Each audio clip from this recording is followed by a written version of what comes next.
다 같이 사도신경으로 신앙 고백하겠습니다.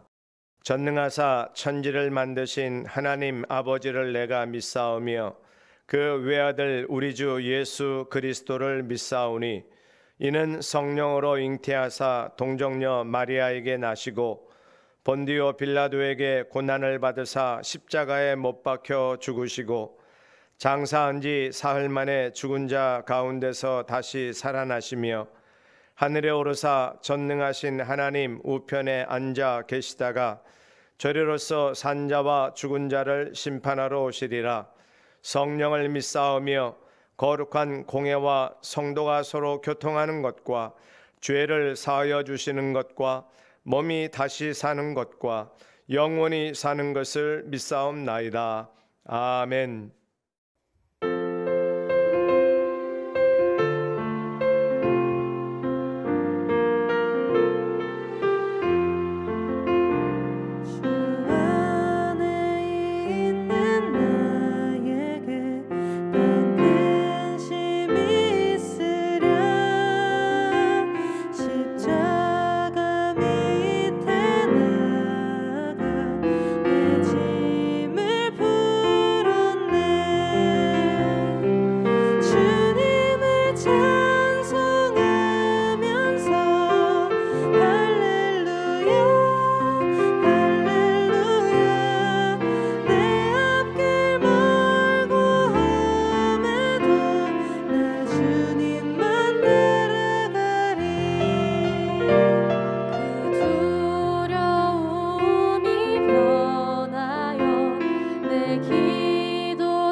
이튿날 모세가 백성을 재판하느라고 앉아 있고 백성은 아침부터 저녁까지 모세 곁에 서 있는지라.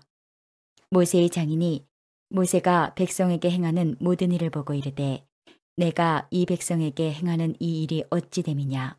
어찌하여 내가 홀로 앉아 있고 백성은 아침부터 저녁까지 내 곁에 서 있느냐.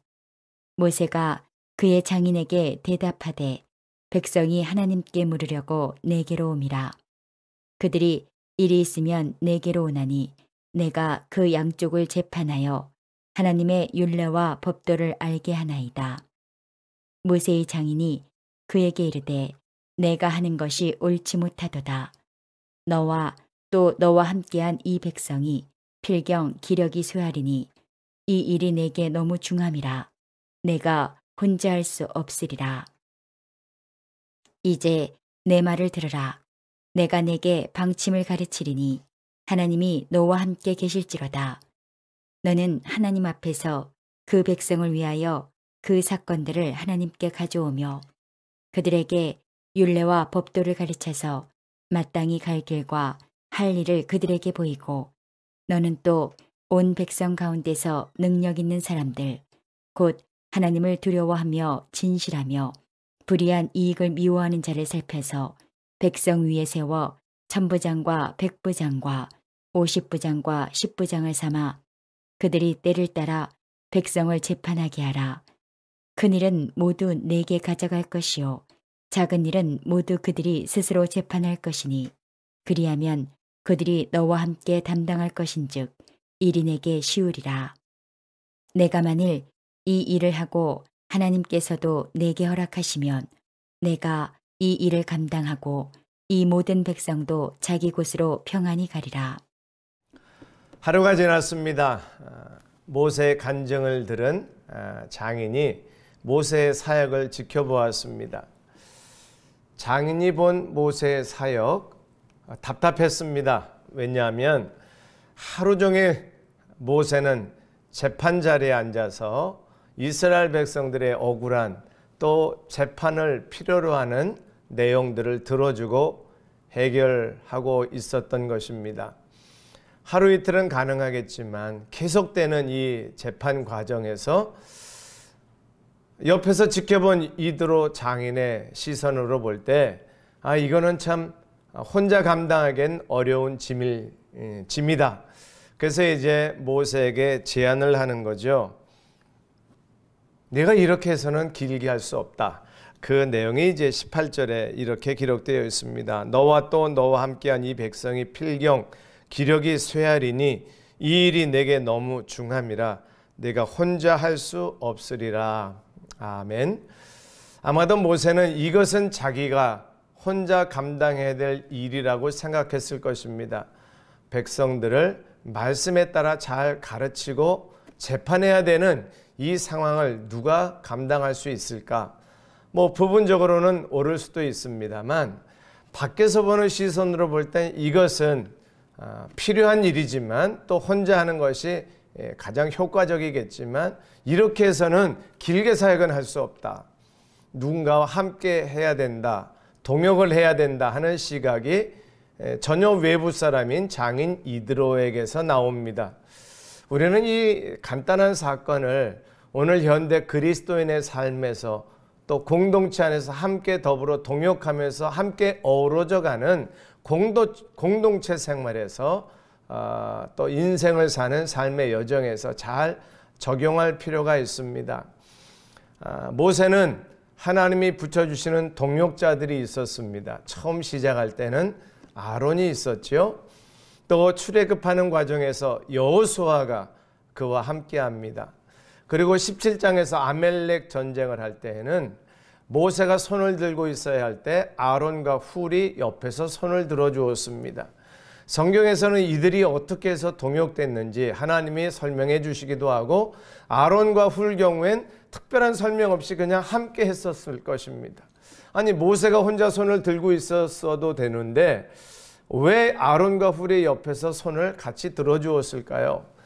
이건 그냥 기록 없이 성경에 표현되어 있습니다. 설명이 없었지요. 근데 오늘 모세가 혼자 재판하다가 이제 여러 동역자들과 세우는 과정을 보게 되는데요. 과정 다 생략합니다. 모세는 장인 이드로의 조언을 통해서 자기 혼자 감당하지 아니하고 다른 동역자들과 함께 이 중요한 사역을 감당하는 마음을 열게 됩니다. 깨달음이 있었던 거죠. 24절에서 이렇게 표현합니다. 이에 모세가 자기 장인의 말을 듣고 그 모든 말대로 하여. 아멘. 장인이 하나님의 계시된 말씀이라고 선포한 것은 아니라고 봅니다. 하나님을 모르던 이방 민족 출신 장인 아닙니까? 하나님의 역사, 기적을 공감은 합니다만 이 사람이 하나님이 주시는 메시지를 받았다고 저는 생각하지 않습니다. 그저 자기 경험 속에서 본 것을 이야기했는데 모세는 그것을 하나님이 인도하시는 것으로 깨닫고 바로 적용합니다.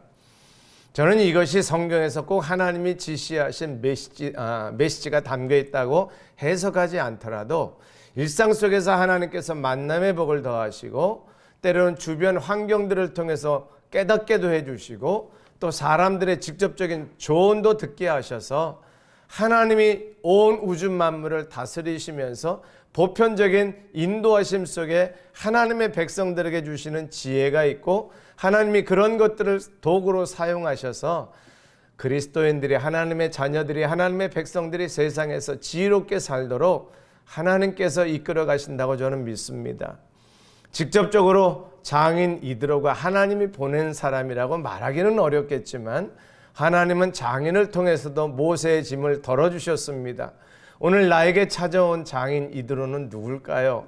하나님이 세상 방식을 통해서 나를 도와주시고 동역자로 동역의 사역에 힘을 실어주는 도구들은 무엇이었을까요?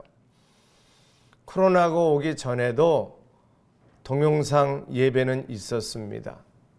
코로나가 오기 전에도 카톡으로 영상통화는 하고 있었습니다. 하나님께서 일부러 준비하셨다고 말하면 감사하고요. 그렇지 않다 할지라도 세상에 준비된 도구들을 통해서 위기의 상황 속에 이 코로나의 비대면 상황 속에 교회로 돌파하게 하시고 오히려 효과적으로 복음을 나누고 사역을 나눌 수 있는 도구를 준비하셔서 오늘 이 시대에 필요한 교회 공동체 성도들에게 그 도구를 사용하게 하셨습니다. 조심할 것 하나가 있습니다. 세상의 도구들, 세상에 필요한 것들 어떤 것이든지 사용할 수 있습니다만 그 속에서 성령의 도우심과 성령의 역사가 없이는, 예수 그리스도의 복음이 없이는 그 도구들도 찌꺼기가 될 수밖에 없습니다. 하나님이 주시는 지혜로, 성령의 역사로, 말씀 가운데서 세상에 주어진 좋은 도구들이, 좋은 동역자들이 하나님 나라 유익하게 사용되고 동역의 기쁨을 누릴 수 있는 하나님의 도구들이 되기를 주의 이름으로 축원합니다. 기도하겠습니다. 하나님, 우리에게 좋은 동역자, 좋은 동역의 도구들을 보내주셔서 혼자 감당하지 아니하고 함께 감당할 수 있는 성령 충만한 하나된 믿음의 공동체, 가정, 교회 되게 해주시니 감사합니다. 주님이 허락하신 만남의 복과 하나님이 허락하신 동역의 도구들로 감사하는 사역이 되게 하옵소서. 예수님 이름으로 간절히 기도합니다. 아멘. 주기도문 하겠습니다. 하늘에 계신 우리 아버지여, 이름이 거룩히 여김을 받으시오며 나라의 임하옵시며 뜻이 하늘에서 이룬 것 같이 땅에서도 이루어지이다. 오늘날 우리에게 일용할 양식을 주옵시고 우리가 우리에게 죄 지은 자를 사하여 준 것 같이 우리 죄를 사하여 주옵시고 우리를 시험에 들게 하지 마옵시고 다만 악에서 구하옵소서. 대개 나라와 권세와 영광이 아버지께 영원히 있사옵나이다. 아멘.